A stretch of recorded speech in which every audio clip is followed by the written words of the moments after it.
Welcome back. This episode, we're going to do the outfielders and then the big power rankings. I did all the infielders last episode, the DH. This episode, I want to go over the center fielders and corner outfielders. So, first overall on the list, we still have Mike Trout. Mike Trout was on pace for like 8 WAR before he got injured. His on base percentage is still 430.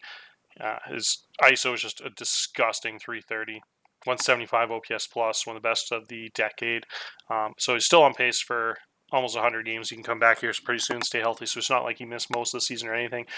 So still nothing to show that he should be knocked off the mantle as number one center fielder in baseball. Although it's getting pretty damn close. There's a couple guys that are right on his heels, but just out of kind of some veteran respect, I think he still has to be number one. Number two on the list, I got Zion Banister. Zion Banister has, in my opinion, surpassed Bellinger just by a hair this year, just because he's so elite defensively and almost good with the bat. Zion has turned into the Ken Griffey Jr. I don't know if you guys, anyone that listened, remembered me and Drew talked about it. Podcast a long time ago, an episode I did was over the rankings in the preseason or something. But we said I kind of had the question. I was a little premature probably with asking if he's kind of like a Griffey type prospect at that point in his career. And the closest thing I'd seen to Griffey, I think I said. And then Drew was kind of like, oh, he had never had above that 28 home runs until he passed that. Probably you can't put him in the same conversation. He was like a 6 WAR guy. But as you can see this year, he's on pace for 46 in only 130 games. So I think he's kind of jumped into that Griffey tier. That's pretty much what Griffey is, like a 6'3" athletic center fielder with contact and power. And he can walk, he can run the bases, he has a rocket arm, he's an elite defensive player, gold glove quality center fielder. So he really is the closest thing to Griffey since probably about 1990s. And we're in 2027. So it's really cool to see just the overall profile. I know there's been players like Trout and stuff in center field. Not saying he's the best one since then, but just kind of the same like Griffey profile I've always loved as a kid. So that's just how special Zion Banister is now. Unfortunately, he's fragile and misses a few games each year. He played 50, and then this year he's only going to play about 130 if he stays healthy the rest of the year. But if he could stay pretty healthy for the most part, he's one of the top players in baseball. So I think he earned his right to be in the tier above Bellinger, but I don't know. Maybe that was a mistake because Bellinger's so consistently healthy and he's still on pace for 7.6 WAR. So maybe I probably should have had Bellinger one spot above, but I kind of want to reward Banister just for his defense. Bellinger's a pretty average defender in center field, elite defender in right field. Just a super, super freaky player still. Still has that 330 ISO just like Trout. Still on pace for that 7.6 WAR. Just a freak. He's hitting 290 this year. He's hitting 270 last year and 260. So he hasn't, for whatever reason, with that 70 contact and athleticism, he hasn't been able to replicate any of those crazy. That's the other thing. Banister hits a little better contact wise, but Bellinger's still just an absolute freak. So those guys are just, all three of those guys are just so insane. It doesn't really matter the order. Really, you could argue any order. You could argue Bellinger should be number one. The consistent health over those other guys that get injured a bit more, but all three of those guys are absolute freaks. Next up on the list, we have Acuna. Acuna I have on the list as a center fielder because I figure he plays right field each year in Atlanta, but he could be a center fielder on a lot of teams, so I ranked him there for the same reason I gave last episode with Napier. Probably like wherever they can play highest on the spectrum, and he could easily play center field, be like a 55, 60 center fielder, so I consider him a center fielder in the rankings. I think he's got a crazy profile on pace for 40 home runs. He's a 150 OPS plus guy, really, really good defensively in right field, center field. So either he'd be like number 1 or 2 on the list in that corner outfield, or like number 4 on the list behind those guys in center field. Doesn't really matter, but the guy can play either. An absolute freak of nature. So next up, make the jump into that top group, top 5, is Corbin Carroll. Corbin Carroll has turned into an elite player. I think once Bellinger and Trout retire in a couple years here, I think Carroll and Banister will just run the league at center field there for the next 5 or 10 years. He's only 26 years old, so he has a bunch more elite years left. His profile is just crazy. He doesn't have a ton of power, but has enough power. He can hit like 12 last year and 11 the year before, and could hit double-digit home runs, but he's just a pure defensive guy. 80 defensive ability there, and 75 range, 80 rating, 80 speed, ton of stolen bases. He could hit even more probably if he played a few more games. He always kind of has a couple day-to-day injuries, but if he can stay healthy, he's definitely earned his spot up here. But health's a big question mark at this point. Always has a bunch of minor injuries. He's above Urbina. I have Urbina up here too. Urbina's an absolute freak. Urbina's third in overall center field WAR right now. He's on pace for 5.7. He's turned into like a pretty close to 290 hitter. Last couple of years, he's a 240, 250 guy, so he's really taken a jump. The ISO's gone crazy too. It's .099. Now it's up to 218. So it's just jumped up to the bat there to a really good level. And now he's like a 140 OPS plus guy, which is probably a bit higher than his ratings would indicate, but He's just definitely having like a career year. But he should still be like a 3-4 war guy every other season, even though he's probably not quite like the 6 war guy he's playing like this year, but pretty damn close, though. He's an absolute freak. Got really good ratings right across the board, so definitely deserves to be really high on this list, which is cool. Next up, we have Gerstad and Pasha, a couple of veterans. So I'll show you the list now. We've been talking about for a while. The list goes like this. All these guys were on the list last year. I threw Bogan's having a real down year, but he was such a dominant player last year, and he's on Boston. He's just having a little bit of a slow start, but he's still got all the ratings without regression, so he deserved to be on this list, I thought, still. But we got Pache, Grisham, Robles, Kalanick, Adele, all like 4 war guys, or a little bit better. And then you get that next tier. You got Robinson on the list. I missed last year on the list. He probably should have been like 13 or 14 last year, but he's jumped up into the list now. He's got crazy power and defense combination.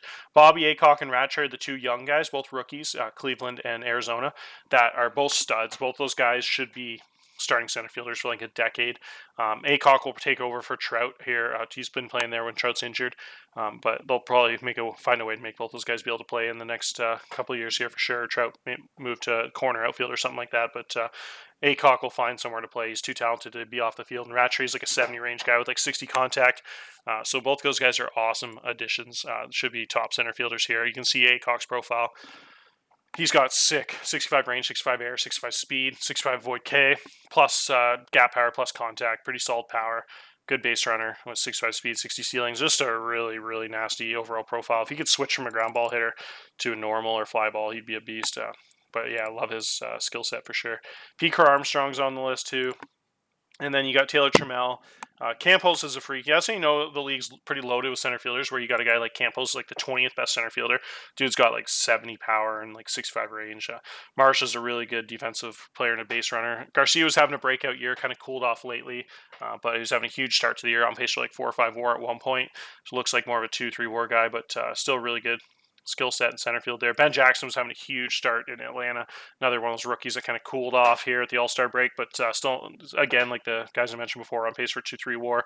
Patino is a really talented player. Dominguez, those guys have a bunch of power for center field. Both those guys in Miami have the ability to play center field at a high level, so pretty cool for them to have both those guys. So that's a list of center field, really loaded. You got a clear top 4 tier. It's absolute mega stars at the top there. All guys that are just absolute freaks. And then you got Carroll's really close. He would be in that tier if he could stay healthy, but he's still got to earn it a little bit, play a couple like 140 game seasons. So Carroll, you're beating on Gerstad. All those guys are like 5-6 WAR guys. Really freakish. Gerstad's probably could be even higher too. He had like an 8 WAR season last year. He's another guy that's playing in left field, but easily could play center field in most teams. KC's a big outfield, so they always try to have defensive specialists there in the middle, cheaper guys, but Gerstad has the ability to play center field for sure in most teams. Really nasty list. Kalanick too, so they got like both those guys out there, which is pretty cool. Both in the corners. That's how good their defense is there. In the corner outfield spots. Robles plays right field too. A bunch of guys in this list play right field at like a 65 range, so could kind of play either. Next up, we have the corner outfielders. The corner outfield here, you can see the list. We got Juan Soto at the top, clearly absolute monster with the bat. On pace for like 9 WAR again, an MVP last year. Just incredible skill set. Julio Rodriguez had a monster breakout season. He's on pace for 6.9 WAR. Nice. You got 315 batting average, 51 home run pace. His ISO's over 300. Just had a career year, an absolute incredible talent. Still 26 years old, so should be really good hitter for like next 5+ years. Really big bat in the middle of that lineup for a good LA team this season. So that was really cool to see. He deserved number 2 in this list. Next up, we have Riley Green at number 3. Riley Green's had a huge breakout year. He's always been a pretty good player the last couple of years, hitting the 245 with 17 home runs. Really good base running that one year for only 2.5 WAR, and then had a lot more contact the next year with a little bit less power. The ISO went down a bit, but it had almost 4 WAR, good defense. And then this year he broke out even more. He's on pace for 5.7. The ISO jumped up like 100 points almost, which is crazy. So he just started hitting for a ton more power. He's on pace for 35 home runs, which is more than the last 2 years combined in way less games. So just a crazy talent there, really starting to live up to that potential. He was a really slow starter, wasn't really good for a couple of years there, just good enough to start still, but not quite the plus player he's turned into, so that's pretty cool. Next up, we have Mookie Betts. Mookie Betts has been a monster for me. I traded for him this season, In 55 games, he already has 2.1 WAR. He's been a huge addition for me. I've been way hotter record-wise since I traded for him. Zoomed up the playoff charts there. He's hitting 288. And his walk percentage has gone from 7 to 12 since the trade to me. But he's seen a lot of pitches there. His ISO's about the same. So pretty much the same season he was having, but he just started walking a lot more for whatever reason, running the bases a little better. But been really good for me there. A huge talent that's just consistently like a Hall of Fame player there, 67 career WAR already. Just consistent, like 4.4, 5 WAR guy each season. So just been, we said a little bit of down year actually. I didn't realize. Oh, no, sorry. That was just before the trade. So, yeah, just a really, really nasty, never been below like 3.8 WAR. So, just a really consistent player that's like a top 5 corner guy in the game for sure. Next up, we have, after Mookie Betts, we have Zach Veen. Zach Veen's having a little bit of a down year, but with how insane his ratings have gotten, I just had to put him up here. He's still on pace for 3.3 WAR, but could just explode for like a 7-8 WAR MVP type season. That's how good his ratings have gotten. He had a big TCR in the offseason and jumped up like 10 contact, and his defense jumped up like 10 points since 2025, and his power has gotten all the way to 65. So just gone up in like everything, and has gained a bunch of speed and athleticism. And his arm's gone up. His range went up. His range was like 50, 55. His arm was like 60, and so everything at that TCR just went up like 10, and he's just turned into a superstar. Hasn't quite had the dominant season this year. Has been really good, just not like dominant. But yeah, I'd expect him to have a chance to be right up there with Soto next year, number 1, 2. That good. Next up, we have Cruz Newman. Cruz Newman is one of the cool stories in TLG. He's a 26 rounder that had a major TCR back in the day. He had 35 power when he got drafted, and it's like 65 now. He's on pace for 5 WAR. Dude's striking only 17% of the time, hitting with major power, 145 OPS plus. So really cool to see him live up to his potential there. Next up, we have Austin Meadows and Torkelson I have on the list. These two guys here. Both guys just have killer profiles still at this point in their career. Torkelson has a ton of power, plays really good defense there, on pace for another 4.4 WAR season. And then Austin Meadows on pace for 4.5 WAR, 280 batting average, hitting for good mid-20s home runs yet again. His walk percentage and strikeouts pretty good, 130 OPS plus type guy. So really, really nasty. Consistent player out of him year after year, so he deserved to be up there for sure. Next, you have Gallo at a big comeback season, on pace for a ton of walks and home runs. Good defense. Robert Gonzalez having a bit of a down year. I think he was a little higher in this list last year. He fell about 5 spots. Alec Thomas, same thing. He had a monster season last year. Pretty good this year, but not quite as freakish. Next up, we have Pena, who's having a huge year. I argued in my head about having him a little bit higher. I just thought the guys above him were so good, and they proved it for so long, like Torkelson, Meadows, and those guys have just been like 5 WAR guys every single season. So I figure I want Pena to have to prove it. And it's not like he was that much better than them. Like, he's on pace for a little better season than them, but it wasn't like he was on pace for like 7, 8 WAR. So essentially, I didn't want to have him having like 1.5 season head start, kind of overthrown those guys that have done it for like 8 years straight, like Yelich and them. So but this season alone, he probably could be like right up there in the top 5. He's been absolute freakish this year. He's hit 288, on pace for 30 home runs, a bunch of stolen bases. Hasn't been caught once yet, stolen bases. A 140 OPS plus guy for a struggling Minnesota team. Really good defender in right field. Super elite defensive ratings there. Absolutely love his profile, so thought he should be up there for sure. Hunter Bishop's also had a monster breakout season. Vallejo was like number 2 on the list last year. He's one of the biggest tumblers this year. Had a really slow start. Really tough hitters park there, but ratings-wise, he's got the same, so he's just kind of a slow season. I wouldn't be surprised if he bounced back and had like a 6 WAR year next year. Really good player. And then all the next guys you see here on this list from like 15 to 20 plus are just kind of the same.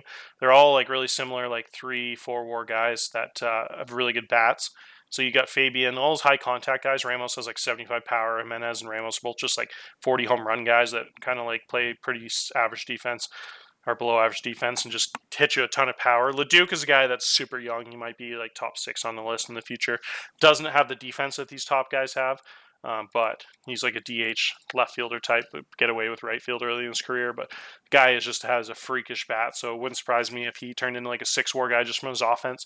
But right now he's not quite there yet, like a 3, 4 WAR guy offensively. So he's a little bit farther on this list. Couldn't put him above guys like Fabian, who was like 3rd place for MVP a couple years ago, and Vallejo had like 7.5 WAR a couple times, and Jimenez on pace for like 5 WAR, and all those guys. So Ramos has a huge skill set. Verdugo's got like 5 WAR a couple times. So Leduc's in with those guys now, but could definitely see him right up above this level in a couple of years for sure.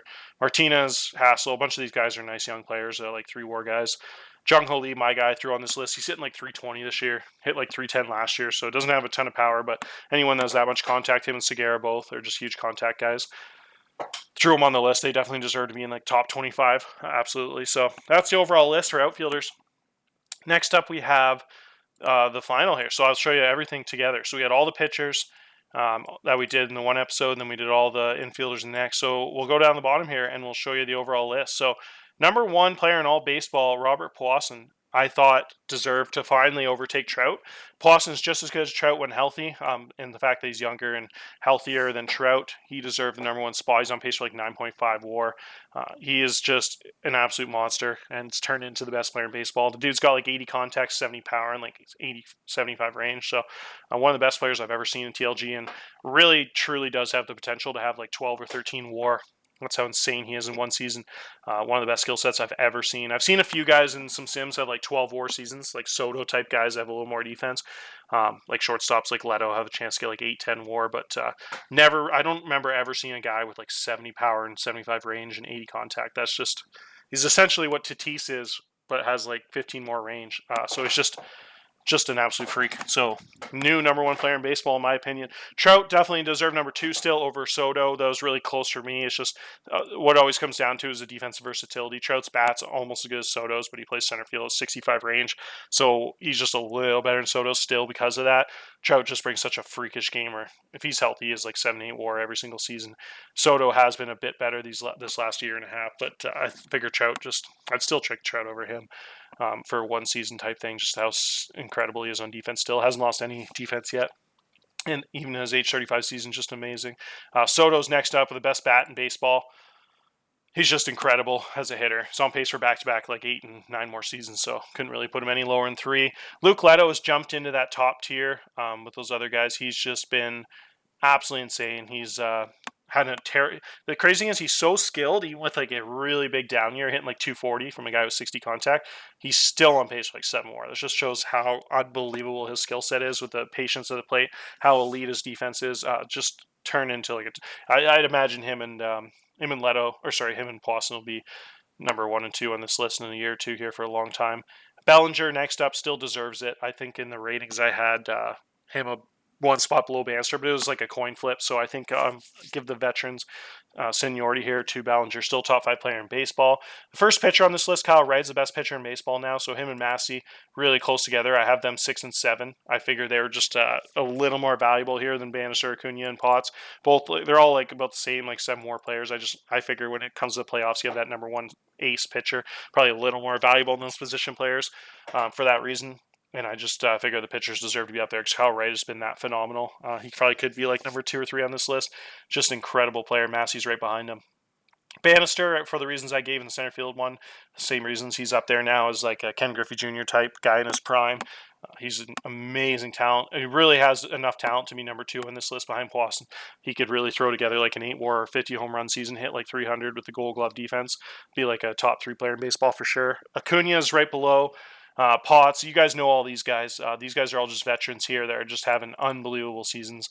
They're all like 7-8 WAR guys. Pretty much Acuna, all like MVP candidates every year now for the talent they have. Potts, Acuna, Napier, Arenado, Patino's next pitcher on this list. Incredible, like 5-6 WAR season every single year. Tatis, same thing, was a 9 WAR MVP guy a couple years ago. Had 6 and 7 WAR the last few years. Probably could be right up there, like number 9 or 10, right with Acuna and Potts, but he kind of pissed me off how inconsistent he can be. Has like 80 contact and always hits like 270. But talent-wise, he could probably be in the top 7 or 8 on this list. Moncada, just getting older now, but still an incredible like 6 WAR guy every single season. 5-6 WAR is up there. Like I said earlier in the catcher video, I think Romo really could be up in the top 5. Just insane. It's just hard to quantify like the WAR he gets, but value-wise, what he brings to the table is probably just as high as any of these guys. Easily could argue he's worth as much wins-wise as like Soto and Leto and all those guys. How much he brings to the table with the overpowered catchability in this game. So he definitely deserves a spot. He's having one of the best defensive catcher seasons I've ever had. So I have him at 16, but really could argue he's like a top 5 guy too. Carroll, Hedges, Devers. Then you got a couple pitchers here. You got Manning, Moore, John, Pearson, all grouped up pretty close. These guys are all incredible ace starting pitchers, have monster seasons, just incredible talent. It's kind of tough to differentiate them, so I figured they deserve to be like 20, 21, 22. Just incredible top 5, top 10 starting pitchers in baseball. So really really happy with any of those guys as your ace going into Game 7 of the World Series. They're all that talented. Next up, we have Vladi Guerrero, who's one of the best hitters in baseball. It doesn't bring a ton of defensive value. Him and Pena are both in the 20s. They're too good of a hitters to really drop much below this. I just couldn't put them above those pitchers and some of those elite guys like Hedges, Roma, the value those guys bring to the table, and Carroll, the superstar center fielder. But those guys are as good as it gets hitting-wise, so they're up there in the top 30 for sure. Urbina is the big addition to this group. He's turned into like a 5-6 WAR center fielder, so I had to throw him on this list. So talented, right in his prime. Should have a couple huge years coming up in Oakland here. Brings a monster amount of value to the table. Julio Rodriguez deserved to be up here with the season he's having. Talent-wise, he's probably not quite like some of these other players on this list, ratings-wise, but the season he's having deserved it, but just incredible. But I don't think talent-wise I could really put him much higher than this because I thought Carroll and some of those other guys are just a little more high ceiling for sure, but Julio's been just as good this year. Riley Green's right behind him. Those guys are both just incredible corner guys. Escada, another pitcher on here, one of the best lefties in baseball. Adley Rutschman, I probably should put Adley. Actually, in hindsight, I'd switch that. I'd probably put Adley in the low 20s here above Vladi. I think Adley brings a lot more to the table than Vladi, so I'll probably switch those after this episode, actually. He's definitely a top 20 player in baseball, I'd say, the value he brings, how insane he is offensively, a pretty good defensive catcher. Huge reason Baltimore is in the playoff race this year for sure. Going to be a really good player for another 4 or 5 years at least, too. He's still only like 29. Pena isn't one of, like, argue he's the best hitter in baseball, ratings-wise, just a monster, like a Pujols in his prime, just incredible player. And then Barriere deserved a spot in this list. Had to put him in the top 30 for the season he's having as a reliever.